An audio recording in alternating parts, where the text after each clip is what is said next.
Hoje é dia de feira, todo sábado aqui no Alvinópolis tem feira. E hoje, no Cheguei Lá, um quadro super bacana que tem o objetivo de mostrar que pessoas comuns chegaram lá por meio da educação. Nós vamos contar uma história muito legal, a história do Dr. Alexandre Maria, o Xandão. Tudo bom, Xandão? Uma história bacana para contar. Por quê? Xandão, ele foi feirante a vida toda, nasceu praticamente na feira e se tornou um grande advogado, não só no tamanho, mas um grande profissional. E aí, qual foi o caminho que ele encontrou para de feirante se tornar um grande advogado? Xandão, bacana te receber, além de ser um grande amigo, um irmão, uma pessoa que eu gosto muito, eu tenho muito orgulho e acho que as pessoas, quem está acompanhando o Mix Educação, vai ter orgulho de você também pela sua história. E aí, você nasceu na feira mesmo, bicho? Rapaz, eu não nasci na feira, né? Nasci no hospital, mas com 40 dias, assim que minha mãe saiu do resguardo, eu já vinha para a feira. E o meu bercinho era uma caixa de mercadoria. Minha mãe vendia roupa, então tinha as caixas e o meu bercinho era a caixa de mercadoria. Eu sou filho de feirantes, sou neto de feirantes. Inclusive essa feira aqui de Atibaia, quem iniciou foi minha mãe e minha avó. Ah, é? Isso há, mais de 50 ou 60 anos atrás. Né? Essas feiras da região, não só de Atibaia, como de Bragança, Piracaia, todas essas feiras. Mas você morava onde?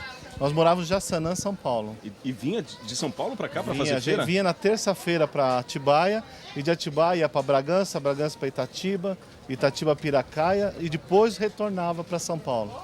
Era uma vida muito difícil, sofrida, um Fordão 51, na época, pelo que minha mãe contava. 51? Minha mãe contava que era um Fordão. Um Fordão 51 em que vinham lá todos os feirantes, vinham acho que 7 ou 8 feirantes para fazer comércio nessa região. Caramba! E me fala uma coisa, eu sei que teve várias histórias interessantes aí. Uma delas é como ir no banheiro de madrugada, porque quem vai pra feira eu sei que tem que chegar às 4 da manhã, 5 da manhã, não é mais ou menos assim? E aí, e na hora do vamos ver, como funciona? Rapaz, é difícil, porque como você pode ver até hoje, um pedido antigo dos feirantes, né? Sim. Que é um banheiro químico, um suporte desse, até hoje não acontece. Então, o feirante se virava, né? Se virava na garrafa, se virava no pinico, ele tinha que se virar, porque não tinha banheiro, né? E até abrir o bar, né, 8 horas, 9 horas da manhã, para ele poder usar aí, de repente, o banheiro do estabelecimento. Então, essa é uma dentre tantas as dificuldades que o feirante enfrenta. E assim, pelo seu histórico, você ficou quantos anos na feira? Olha, com 40 dias eu já vinha para a feira. Fiquei com a minha mãe até uns 16. Aos 16 eu fui trabalhar fora, mas depois acabei, mais ou menos pelos 18 ou 19 anos, eu voltei para a feira aí com a minha banca, né? Tinha uma banca inicialmente de brinquedos e depois fui para roupa, como minha mãe sempre vendeu roupa, eu também fui vendendo roupa. E era todo dia? Sábado, domingo? Era de terça até domingo. O feirante tem a segunda, que entre aspas é folga, porque é o dia que ele vai fazer compra, né? Entendi. Então o feirante ele trabalha a semana toda. 7 dias por semana. E o horário é 3, 4 da manhã? Acordar 3, 4 da manhã, no meu caso de roupas, né? Porque o pessoal, às vezes, de verdura, madruga na feira, né? Verdura, sério? Peixe, outras coisas, eles vêm direto do Ceasa. Mas o pessoal da roupa, a gente chega aí por volta das 5 da manhã, porque a feira tem regras, então até 7 horas a banca tem que estar toda montada. Entendi. E aí vai até as 2 horas, aí começa a desmontar? Começa a desmontar, chegava em casa 4, 3 horas, dependendo da feira, 3, 4 horas da tarde. Entendi.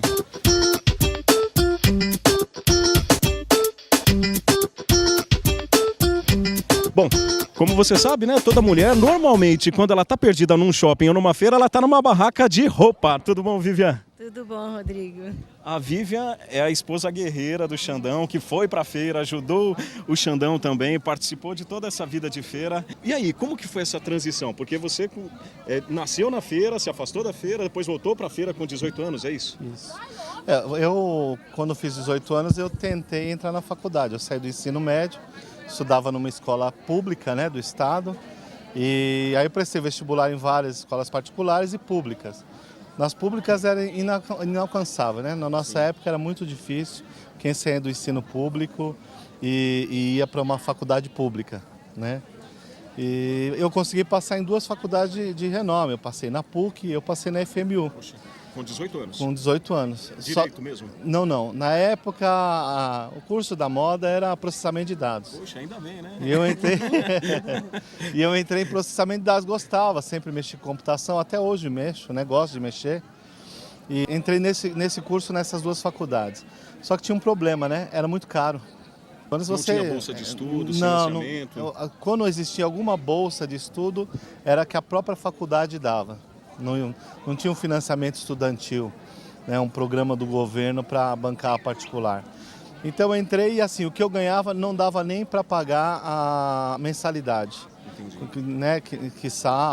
Comer, transporte, livros. Então isso foi uma frustração muito grande. Eu não pude entrar, né, e fazer o curso porque eu não tinha dinheiro para pagar.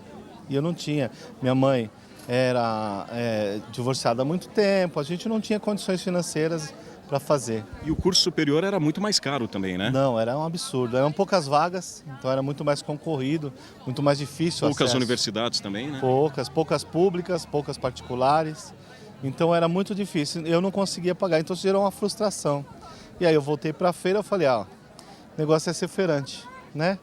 É isso que eu tinha aprendido a ser, então eu voltei para a feira e continuei trabalhando na feira. E aí você conheceu a Vivian? Conheci a Vivian.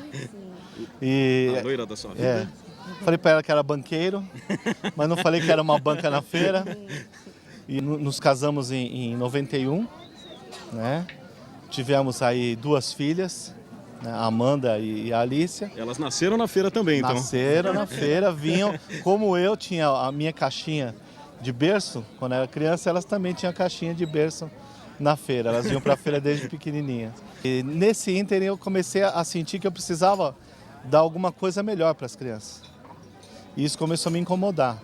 Participei de umas palestras que motivavam a voltar a estudar, isso já com 28 para 29 anos. Nossa, as meninas já estavam grandinhas então, né? Estavam com 3 anos e pouco, 1 ano e pouco, as duas, né? Assim, uma diferença delas é de 3 anos. E aí eu resolvi prestar o vestibular. Estudei ali os 3, 4 meses que eu tinha, prestei vestibular na faculdade da região. Passei no curso de Direito, porque aí eu também falei, o que eu vou fazer agora? Com perto dos 30 anos, já não era mais o processamento de dados o sonho. Mas eu sempre gostei muito de ler, gostei muito de dialogar, gostei muito de argumentar. E eu estava perdendo todos os argumentos lá em casa. É verdade. Eu não tinha mais argumentos, né? A mulher vencia todas. Eu ganhava todas as discussões, hoje não. Hoje ele ganha? Hoje ele... Mas quase empata. Ele acha que ganha. E aí eu fui fazer Direito, né? E só foi possível fazer Direito por conta do FIES. Entendi. Né? Eu fiz o FIES. Fez o financiamento educacional. Isso, e aí consegui concluir o curso de Direito em 2003. Entrei em 98.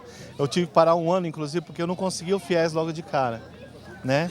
Faltou dinheiro, você teve que trancar. Aí faltou dinheiro, eu tranquei e nesse momento que eu tranquei, eu consegui o FIES. Poxa, que aí possibilitou que eu voltasse e concluísse o curso os últimos 3º, 4º e 5º anos. Entendi. Né? E a Vivian? Porque hoje a Vivian é diretora de escola, professora. Como que aconteceu esse processo dos dois? Hoje muito bem colocados profissionalmente, né? Como que aconteceu esse processo de inclusão dos dois no ensino superior? Quando nós casamos, eu já tinha o magistério, então eu sempre atuei na educação desde que eu me formei. Entendi. Mas eu não tinha o curso superior também. Era o meu sonho também fazer o curso de pedagogia, que sempre foi a minha paixão. E aí nós combinamos, foi um acordo do casal. Ele vai fazer o curso dele, se forma, e eu vou continuar ajudando ele, dando aula e trabalhando na feira de final de semana. Quando ele terminasse, aí ia chegar a minha vez. Foi o que aconteceu. Eu fui fazer o curso focado em gestão escolar, porque era o meu desejo influenciar mais ainda a educação, não só como professora. Então foi assim, ele terminou, eu fiz e hoje eu sou diretora de escola e é muito significativo isso para mim. E também com o FIES. Foi através do FIES que eu consegui também concluir meu curso. Então acompanha só como funciona o FIES. FIES é um financiamento federal que financia entre 50% e 100% da graduação dos alunos. É importante ressaltar que é um financiamento, né? Que às vezes o estudante, né, ele vai procurar e fala, preciso de uma bolsa. O FIES não é uma bolsa, é um financiamento. Ou seja, depois de concluído o curso, haverá o pagamento desse dinheiro que você deixou de pagar na graduação. A primeira regra é fazer o Enem. Feito o Enem, você agora tem, desde o ano passado, com a mais nova modificação do FIES, algumas regras. E as principais regras com relação ao Enem são 450 pontos em média e nota da redação maior que 0. A renda per capita do grupo familiar tem que ser entre meio e 2 salários mínimos e meio. A renda per capita é um cálculo muito simples. Soma a renda de todo mundo da casa e divide pelo número de pessoas. O primeiro passo é uma inscrição no site, né? Então, todo semestre são publicados editais com prazos para inscrição na internet. O aluno se inscreve. Depois de inscrito, ele é direcionado à faculdade. A faculdade faz a validação dos dados, confirma aquilo que ele escreveu no sistema com as documentações e depois encaminha para o banco para terminar o processo. Os editais eles são lançados geralmente em janeiro para quem vai estudar agora no primeiro semestre e em julho ou agosto para quem vai estudar no segundo semestre. Sempre bem no início das aulas para que seja feito todo o processo. Geralmente, né, eles utilizam o critério de fazer primeiro o SISU, depois a inscrição do ProUni e depois a inscrição do FIES.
E quando você não conseguiu entrar na faculdade, você voltou para que tipo de barraca? Porque no início era roupa, e depois?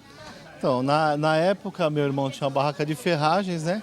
Ele me deu Barraca de ferragens na feira? Como de vende panela, peça de fogão, ferramenta. Legal. E aí ele me deu a oportunidade e eu voltei vendendo brinquedo. E o primeiro brinquedo que eu fui vender foi bola. Então eu lotei uma Kombi de bola. Tinha bola grande, bola pequena, bola de tênis, bola E como de que falava praia. na feira? Aí eu fui para uma festa com essa Kombi e eu vendia bola, bolinha e bolão. Bola, bolinha, bolão. Bola, Aí bolinha, gritando bolão. bola, bolinha, bolão, bola, bolinha, bolão. E foi muito interessante, que foi numa Bolão? cidade aqui. Já era bolão? Uma cidade aqui do sul de Minas que eu vendi uma Kombi de bola. Ô, louco. Uma Kombi de bola. E a Vivian estava me contando, o que vocês fizeram com esse dinheiro dessa Kombi Fomos lá de e bola? compramos outras 3 Kombi de bola. E depois? E aí comecei a introduzir brinquedos, colocar carrinho, colocar boneca. E aí começou a banca de brinquedo, né? E fui com essa banca de brinquedo até quando começou a invadir os brinquedos do Paraguai, né? Que foram até um prejuízo para empresas nacionais. E quando entrou esse brinquedo do Paraguai, que prejudicou quem vendia o brinquedo de plástico, né? Que ninguém queria mais o carrinho de plástico. E aí eu fui para roupa, eu voltei para aquilo que eu aprendi quando era criança, que minha mãe vendia roupa, e aí eu voltei para a banca de roupa. E aquela história do dia que vocês pegaram uma tempestade, como que foi? Rapaz, aí eu tava vendendo brinquedo. Ah, era brinquedo? Era brinquedo. Aí eu tava numa feira e eu ficava a minha banca embaixo de um sobrado. E caiu um pé d'água daqueles violentos. E os bicos das calhas do sobrado despejavam para a rua. E caíram em cima da minha banca. E começou a juntar aquela água e tombou. Minha banca era como essa aqui de ferro. E aí a minha banca tombou para trás. Meus brinquedos caíram no meio-fio onde tinha água. A 10 metros tinha um bueiro. E foram quase tudo pro bueiro. Eu perdi assim metade da minha mercadoria. Foi terrível, ali foi difícil de levantar. Mas levantou? Feirante não desiste nunca, rapaz. Feirante, a gente ensinar desde pequenininho que o negócio é difícil, mas que não pode desistir. Muito bom. Olha só que história bacana você acompanhou aqui no nosso programa Mix Educação. O Cheguei Lá, o Xandão chegou lá e você também pode chegar. Basta você se empenhar, você se comprometer, entender que realmente existe possibilidade, principalmente hoje em dia, né? Existe o FIES, como você conheceu hoje, existe o ProUni, existe o SISU, existem várias alternativas para você poder estudar. Então, vamos pesquisar, continue acompanhando o programa Mix Educação, conhecendo todas as alternativas para você chegar lá. Se você também conhece alguém que tem uma história bacana como a do Xandão, entre em contato conosco aqui pela nossa fanpage ou então pelo nosso e-mail do Mix Educação. Afinal de contas, tem muitas pessoas que chegaram lá e que são bons exemplos e temos que contar essas histórias muito bacanas.